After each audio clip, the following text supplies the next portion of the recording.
Hello मेरे dear student, कैसे हैं आप सभी। आशा करता हूँ सभी फिट होंगे। प्यारे स्टूडेंट, आज की वीडियो में हम लोग एक्सरसाइज 6.3 का क्वेश्चन नंबर 8 और उससे आगे क्वेश्चन सॉल्व करेंगे। अगर आपने प्रीवियस वीडियोस नहीं देखे जहाँ पर मैंने आपको बेसिक इंट्रोडक्शन कराया था इस एक्सरसाइज का, साथ ही क्वेश्चन नंबर 7 तक सॉल्व करना सिखाया है, तो उन वीडियोज़ का लिंक आपको डिस्क्रिप्शन बॉक्स में मिल जाएगा। आप जरूर देखिए ताकि आपका बेसिक कॉन्सेप्ट क्लियर हो जाए इस एक्सरसाइज का, फिर आपको पूरा एक्सरसाइज आसान लगने लगेगा।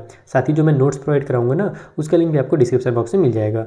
तो स्टार्ट करते हैं। 8th वाले क्वेश्चन हमसे कहा जा रहा है कि ई जो है पॉइंट है on side A D produce of a parallelogram A B C D and B intersect C D at F so that A B E is similar to C F B. अब यहाँ पर आपको direct समझ में नहीं आ रहा होगा क्या क्या कहा गया है। जब तक हम लोग एक parallelogram A B C D नहीं बना लेंगे, उसमें ये पॉइंट्स वगैरह नहीं बनाएंगे ना, तब तक क्लियर नहीं हो पाएगी चीज़ें। तो ये मैं आपको डायग्राम के थ्रू समझाता हूँ। सो यहाँ हमने डायग्राम बना लिया जल्दी से। अब आपको समझ में आएगा। हमसे बोला जा रहा है कि ए बी सी डी एक पैरेललोग्राम है, ई जो है वो एक पॉइंट है, साइड ए डी जो हो रहा है ना प्रोड्यूस होने के बाद, यानी कि अगर हम लोग ए डी को प्रोड्यूस करें, थोड़ा बढ़ा दें, तो एक पॉइंट मिलेगा जिसका नाम ई है।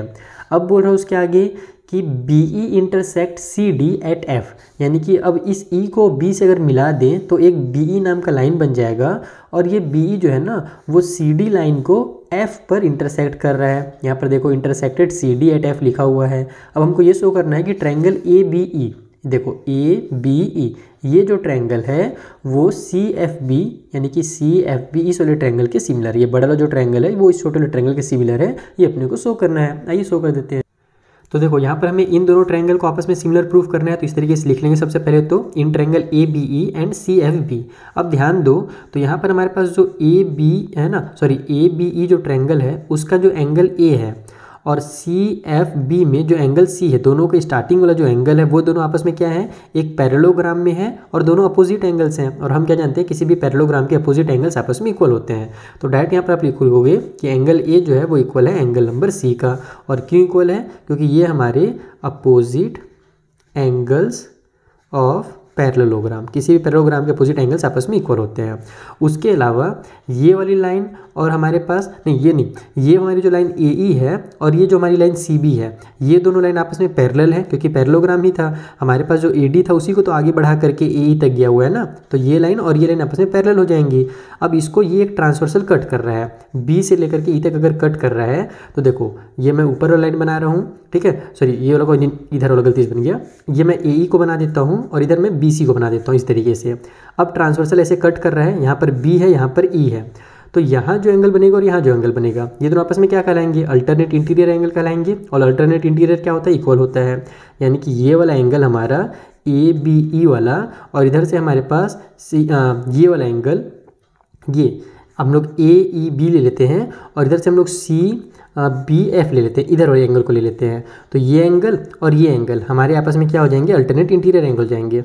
ये वाला नहीं ना, ये वाला। तो हम लोग इधर से लिखेंगे कि ए बी ई में हमारा जो एंगल ए ई बी है वो इक्वल है हमारे दूसरे ट्रायंगल के सी बी एफ के, एंगल सी बी एफ का। ये नाम ही इतना उटपटांग से रहता है ना कि मेरे से कन्फ्यूजन में कुछ भी बोल देता हूँ उल्टा सीधा, इसलिए आप लोग लिखने में जो मैं लिख रहा हूँ उसमें ज़्यादा ध्यान देना, ठीक है। तो ए बी और सी बी एफ हमारे इक्वल हो जाएंगे। क्यों इक्वल होंगे वो मैंने आपको यहाँ पे समझा दिया, क्योंकि हमारे आपस में अल्टरनेट इंटीरियर है। तो एग्जाम में आप लोग टीचर को समझाओगे थोड़ी, आप लोग यहाँ पर इस तरीके से लिख दोगे, अल्टरनेट इंटीरियर एंगल्स।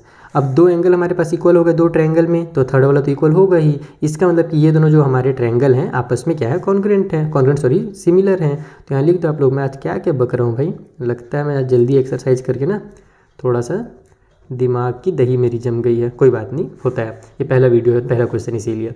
तो हमारा ए बी ई और सी एफ बी जो है आपस में हो गए सिमिलर, और कौन से रूल से हुए, तो दो एंगल है, इसीलिए एंगल एंगल रूल से, ठीक है। एंगल एंगल रूल बस इतना लिख दो, सिमिलरिटी क्राइटेरियन भी लिख सकते हो, रूल भी लिखोगे तो भी चलेगा। तो 8th वाला आपको समझ में आ गया। आगे चलिए अच्छे से एकदम डिटेल में आपको और अच्छे से समझाता हूँ। यहाँ पर थोड़ा सा गड़बड़ गड़बड़ बोल रहा था मैं, लेकिन अब हम लोग उसको आराम से करेंगे। तो हम लोग 9th वाले क्वेश्चन में आ जाते हैं। यहाँ पर हमें दिया हुआ है फिगर 6.39, कहाँ पर है भैया, यहाँ पर है। इसमें हमसे बोल रहा है कि ए बी सी और A M P two right triangles हैं। ए बी सी ये वाला, ए एम पी ये वाला, राइट ट्रायंगल दिख रहे हैं, अच्छा है। Right triangle at B and M, हमको ये प्रूफ करना है कि ए बी सी जो है वो सिमिलर है ए एम पी के, और उसके अलावा C A divide by P A, कहाँ है भैया सी ए मेरा, तो C A divide by P A is equal to B C divide by M P होगा। तो ये हमारा पहला वाला अगर प्रूफ हो गया तो सेकेंड वाला आसानी से हो जाएगा। आइए समझाता हूँ कैसे। तो सबसे पहले इस तरीके से लिख लेंगे, हमको ट्रायंगल ABC और AMP में ही आपस में इन दोनों को सिमिलर प्रूफ करना है। तो यहाँ ध्यान दोगे तो ABC इस वाले ट्रायंगल का बीच वाला जो एंगल है वो कितने का है, 90 डिग्री का है। उसके अलावा अगर हम लोग यहाँ ध्यान दें तो AMP इसका भी बीच वाला जो है 90 डिग्री का है। तो ABC इक्वल हो गया हमारे AMP के, क्योंकि दोनों हमारे 90 डिग्री के हैं, तो ईच यहाँ पर 90 डिग्री लिख लो।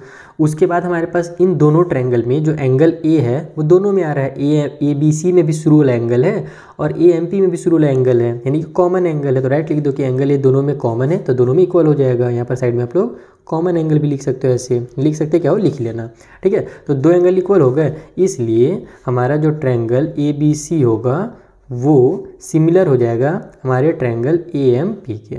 और अगर ये दोनों ट्रायंगल आपस में सिमिलर होगा तो फर्स्ट पार्ट तो यहाँ सॉल्व होगा, साथ ही साथ जो सेकंड पार्ट है वो भी सॉल्व हो जाएगा, क्योंकि अगर दो ट्रायंगल आपस में सिमिलर होते हैं तो उसके जो करस्पॉन्डिंग साइड्स होते हैं वो भी क्या होते हैं, हमारे ट्रायंगल्स के प्रोपोर्शनल होते हैं आपस में। तो इसको आप लोग लिखोगे, इसीलिए हमारा जो क्वेश्चन में दिया हुआ था क्या बोला था, CA डिवाइड बाई PA बोला था ना। तो डायरेक्ट यहाँ पर लिखोगे आप लोग कि CA डिवाइड बाई PA जो होगा वो इक्वल हो जाएगा BC डिवाइड बाई MP के। और इसका आप लोग रीज़न यहाँ पर साइड में लिख दोगे कि जो करस्पॉन्डिंग हमारे पास साइड्स होते हैं, corresponding sides of similar triangles, ठीक है, सिमिलर होता है, आई नहीं लगेगा, सिमिलर ट्रायंगल्स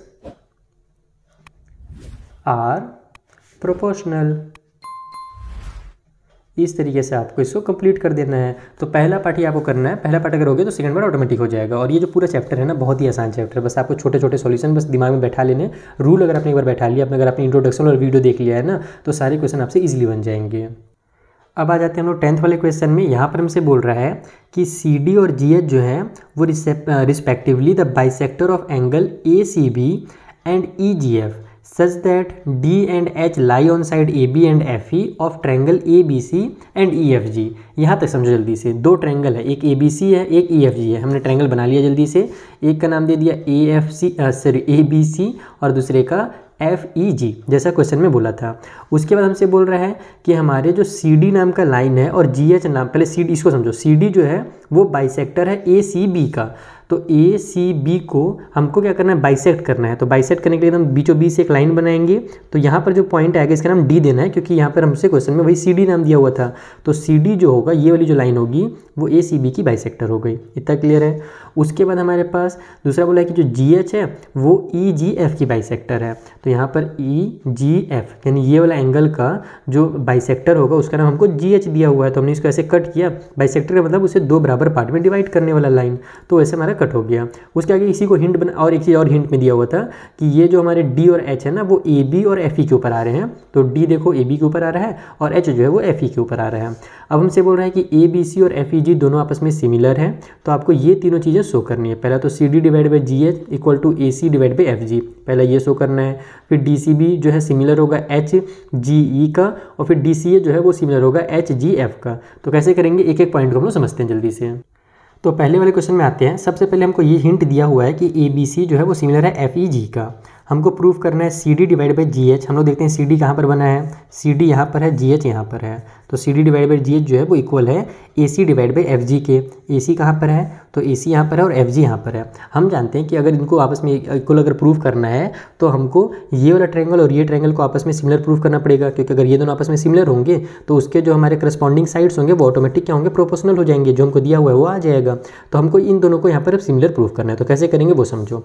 हमको दिया हुआ है कि ये दोनों आपस में पहले से सिमिलर है, इसका मतलब कि इसका एंगल A जो होगा इसका एंगल F के बराबर होगा। यहाँ पर आप लोग लिख सकते हो कि angle A is equal to, यहाँ पर पहले आप लोग एंगल A, पहले आप लोग क्या करना, टू प्रूफ को पहले लिखना, ठीक है, उसके बाद गिवन को लिखना, ताकि आपको समझ में आए कि अगर ये गिवन है तो इसीलिए हमारा एंगल A जो होगा वो इक्वल होगा एंगल F के। उसी साथ हमारा जो एंगल B होगा वो एंगल E के इक्वल होगा। तो यहाँ पर आप लोग लिखो angle B is equal to angle E। और ये जो लास्ट वाला C में बना हुआ है इसमें दो तीन एंगल बने हुए हैं, दो यानी कि एंगल बने ऊपर नीचे, तो हम लोग इसका पूरा नाम दे देंगे कि हमारा जो ABC एंगल होगा, यहाँ पर आप लिखोगे कि हमारा एंगल AC होगा ACB। तो ACB जो एंगल है वो इक्वल है हमारे FGE के, एंगल FGE FGE के। और ये सभी आपस में इक्वल क्यों हो रहे हैं? क्योंकि दोनों ट्रायंगल आपस में सिमिलर थे। ठीक है, सिमिलर ट्रायंगल्स के जो एंगल्स होते हैं वो आपस में इक्वल होते हैं। तो ये 3 हमारे पास प्रूफ यहाँ पर निकल गया। ये अभी इससे काम नहीं बनेगा ना, हमको आना है घूम फिर करके इन दोनों ट्रायंगल के पास। तो अब हम लोग यहाँ पर से ये वाला जो पॉइंट है ना, इसका यूज़ करेंगे। ACB को ही देखो, ACB को आधा कट किया गया तो ऊपर वाला पार्ट मिला है। तो अगर ये कंप्लीट वाला यहाँ से यहाँ तक, अगर ये पूरा मान लो 100 होगा, फॉर एग्जांपल 100 तो नहीं है, बहुत साफ साफ दिख रहा, मान लो 80 मान लो कि ये मान लो हमारा 80 है और ये भी हमारा 80 है। तो उसको जब बाइसेक्ट करेंगे तो ऊपर भी 40 आएगा और यहाँ भी ऊपर 40 आएगा, इधर नीचे 40 आएगा, इधर नीचे 40 आएगा। कहने का मतलब है कि बाइसेक्ट होने के बाद ये बराबर पार्ट में डिवाइड हो जाते हैं। तो इसीलिए हम लोग लिखेंगे यहाँ पर कि हमारा जो एंगल ACD बन रहा है, ठीक है, इस वाले ट्रायंगल में जो ACD बन रहा है वो इक्वल हो जाएगा FGH के। ठीक है, यहाँ पर एंगल FGH के, और क्यों हमारा इक्वल हो रहा है? क्योंकि हमारे एंगल बाइसेक्टर है। तो यहाँ पर आप लिख लो इसको एंगल बाइसेक्टर। ठीक, इतना समझ में आ गया। एक एंगल हमारे पास हो गया। अब उसके अलावा हम लोग यहाँ पर लिख सकते हैं कि इन ट्रायंगल, या फिर इस चीज़ को आप लोग पहले भी लिख सकते हो, लेकिन मैं दोबारा लिख दे रहा हूँ क्योंकि यहाँ पर मेरे पास जगह नहीं है। तो इन ट्रायंगल ACD, ठीक है, जो हमारा ट्रायंगल ACD है, एंड दूसरा वाला ट्रायंगल FGH। ओके, तो इन दोनों ट्रायंगल में हमारा एक एंगल ये वाला आपस में इक्वल है, angle ACD is equal to angle FGH, जैसे कि भी हमने देखा यहाँ पर। ठीक है, उसके अलावा हमारा एंगल और एंगल F, एंगल A और एंगल F भी जो है वो भी आपस में इक्वल है। ये हमने पहले प्रूव कर दिया है। यहाँ पर आप लोग लिख सकते हो कि प्रूव्ड है ना, हमने पहले ही प्रूव कर दिया है।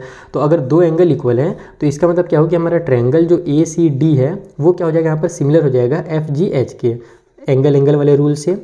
और अगर ये हमारे आपस में सिमिलर हैं तो इसके जो करस्पॉन्डिंग साइड्स होंगे वो क्या होंगे, प्रोपोर्शनल हो जाएंगे। यानी कि ये जो हमारा दिया हुआ है CD डिवाइड बाई GH, इसका वाला CD इसका वाला GH डिवाइड कर दो, CD डिवाइड बाई GH, और उसी तरीके से इसका वाला AC और इसका वाला FG, तो AC डिवाइड बाई FG है ना। यहाँ पर आप चाहे तो लिख भी सकते हो कि करस्पॉन्डिंग साइड, जैसे मैंने पिछले वाले क्वेश्चन में लिखा था, corresponding sides of similar triangles are क्या होते हैं, प्रोपोर्शनल होते हैं। तो जो मैंने पिछले बार लिखा था वही आप लोग यहाँ पर डिटेल में लिख लेना। तो इस तरीके से आपका जो पहला पार्ट है वो कंप्लीट होता है। आई होप क्लियर हो गया होगा, डाउट एकदम नहीं होगा। अगर डाउट हो तो टेलीग्राम में हम लोग डिस्कस भी करते हैं, वहाँ पर भी आप हमें ज्वाइन कर सकते हैं। चलिए सर सेकंड पार्ट बनाते हैं।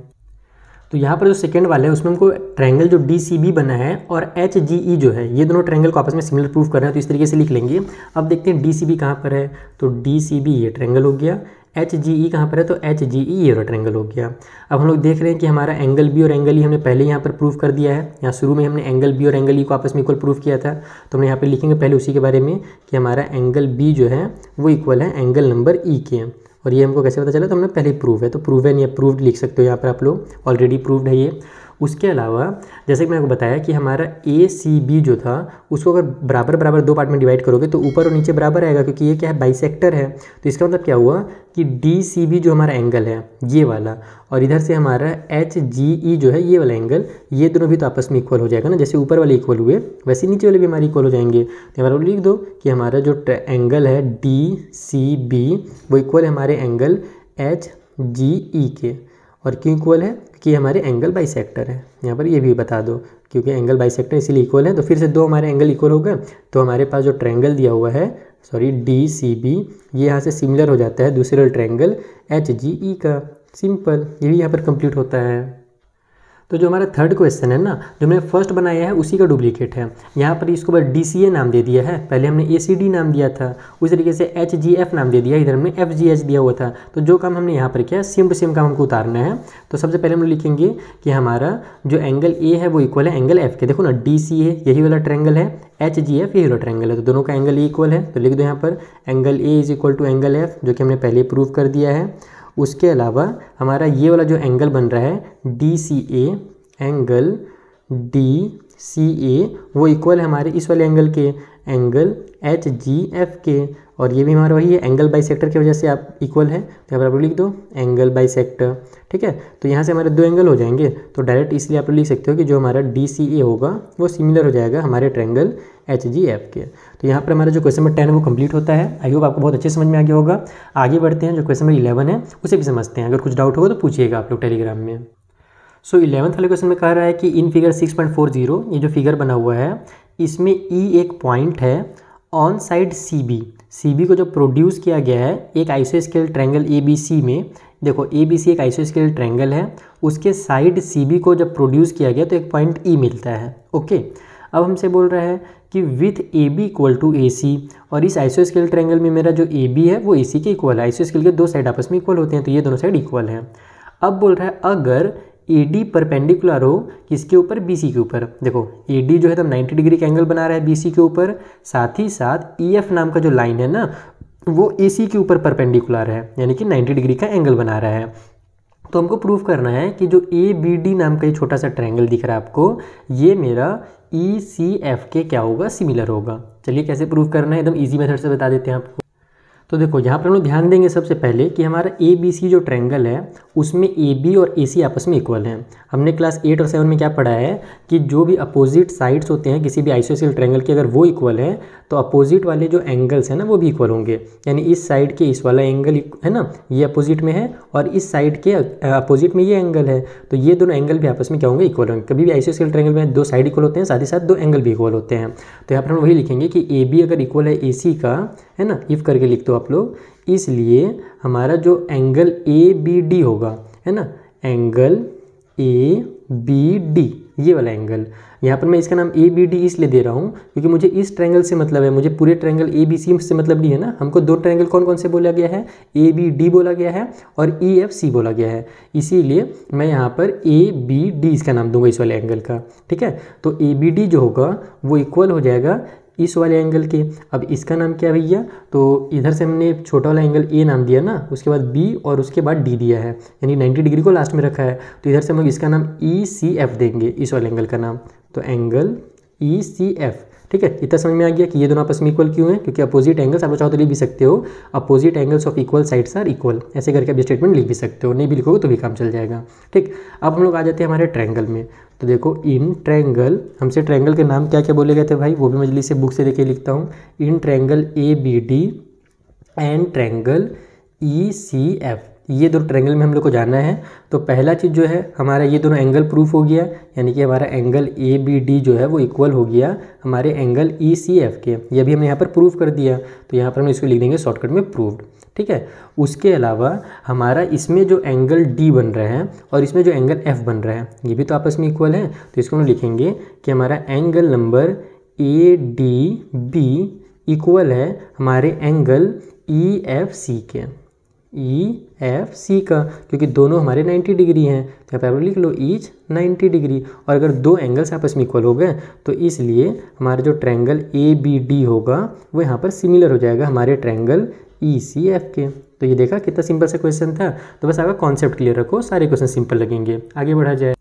सो 12th क्वेश्चन हमसे कहा जा रहा है कि side AB, BC and median AD of triangle ABC।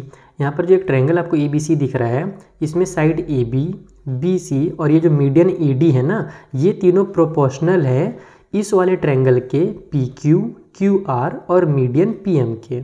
Okay, in of triangle PQR, यानी इस वाले ट्रायंगल के।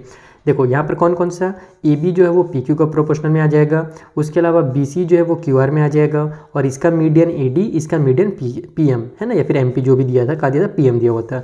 तो ये सभी आपस में क्या प्रोपोर्शनल है। हमको शो करना है कि जो ट्रायंगल ABC है वो क्या होगा, सिमिलर होगा PQR के। तो अगर हमारे पास तीनों साइड दे दिया रहता है डायरेक्ट आपस में प्रोपोर्शनल, तो ऑटोमेटिकली ये हमारा क्या हो जाता है, सिमिलर हो जाता है साइड वाले रूल से। लेकिन यहाँ पर हमको मीडियन को दिया हुआ है, तो हम लोग को इस मीडियन का यूज़ करके कुछ करना पड़ेगा ताकि इन दोनों ट्रायंगल को आपस में सिमिलर प्रूफ किया जाए। आइए कुछ उपाय लगाते हैं। तो देखो हमको दिया क्या गया है, हमसे कहा गया क्वेश्चन में कि AB जो है वो PQ के प्रोपोर्शन में है, रेशियो में है। तो यहाँ पर हम लिखेंगे AB डिवाइड बाई PQ। उसके बाद जो हमारे पास AD है, फिर मीडियन पहले नहीं दिया था, मीडियन को लास्ट में दिया हुआ था, BC बोला था ना, ये जो BC है ये QR के रेशियो में है, तो BC, ओहो क्या लिख रहा हूँ मैं, BC डिवाइड बाई QR। और लास्ट में मीडियन के बारे में बोला गया था कि जो AD है वो हमारा प्रोपोर्शनल में है PM के, तो इस टाइप से PM लिख दो। तो ये तीनों जो साइड्स हैं ये आपस में प्रोपोर्शनल में हो गए। ठीक है, तो ये चीज़ हमको दी हुई है, लेकिन हमारा काम तो अब नहीं बन रहा है, क्योंकि हमारे पास ये तीसरा साइड अगर हो जाता है तब काम बनता है। तो तीसरा साइड तो हम लोग बना नहीं सकते हैं ऑटोमेटिकली अपने मन से। तो हम लोग एक चीज़ और कर सकते हैं, हम लोग ध्यान दें तो ABC में हमारे पास AB और ये BC वाला जो है वो PQ और QR के प्रोपोर्शन में तो है ही। हम लोग क्या कर सकते हैं कि बीच वाला ये जो एंगल है, अगर इन दोनों एंगल को आपस में हम लोग इक्वल प्रूव कर दिए तो साइड एंगल और साइड वाले रूल से ये दोनों ट्रायंगल आपस में सिमिलर हो जाएंगे। तो अब इस एंगल को ही हम लोग को आपस में इक्वल प्रूव करना है। कैसे करेंगे वो समझो। हम लोग यूज़ करेंगे ये छोटे वाले ट्रायंगल का ABD का और PQM का। ठीक है, देखो कैसे करना है। यहाँ पर हमारे पास ED क्या था, मीडियन था ना, तो इसका मतलब क्या हुआ कि BD की दूरी और यहाँ से CD की दूरी बराबर होगी। उसी तरीके से QM की दूरी और हमारी MR की दूरी ये भी आपस में बराबर होगी। यानी हम लोग इसको ऐसे लिख सकते हैं, देखो AB divide by PQ is equal to BC को आप लोग क्या करो, आधा कर दो, क्योंकि ये क्या है, मीडियन था ना, पॉइंट B जो है वो क्या कर रहा है, डिवाइड कर रहा है दो पार्ट में। तो BC को हम लोग अगर आधा कर देंगे तो हमको BD मिलेगा। तो यहाँ पर आप लोग लिखो हाफ ऑफ BC। ओके, और उसी तरीके से QR को भी आधा कर दो, QR को आधा करोगे तो QM मिल जाएगा। यहाँ पर लिख दो आप लोग हाफ ऑफ QR। इन लोग को एकदम सेम टू सेम रहने दो, इन लोग को हम लोग को कुछ नहीं करना, ये बेचारे अच्छे लोग हैं। ठीक है, तो अब यहाँ पर अगर हम लोग देखें तो ये हो जाएगा हमारा AB divide by PQ is equal to half BC का मतलब क्या हो जाएगा, BC का आधा का मतलब हम लोग BD लिख सकते हैं, तो ऊपर में BD हो जाएगा और नीचे में QR के आधा के बदले में हम लोग QM लिख सकते हैं। तो यहाँ पर QM लिख दो इसके बदले में, इक्वल के उस साइड में AD डिवाइड बाई PM, इसको एज इट इज़ रहने दो।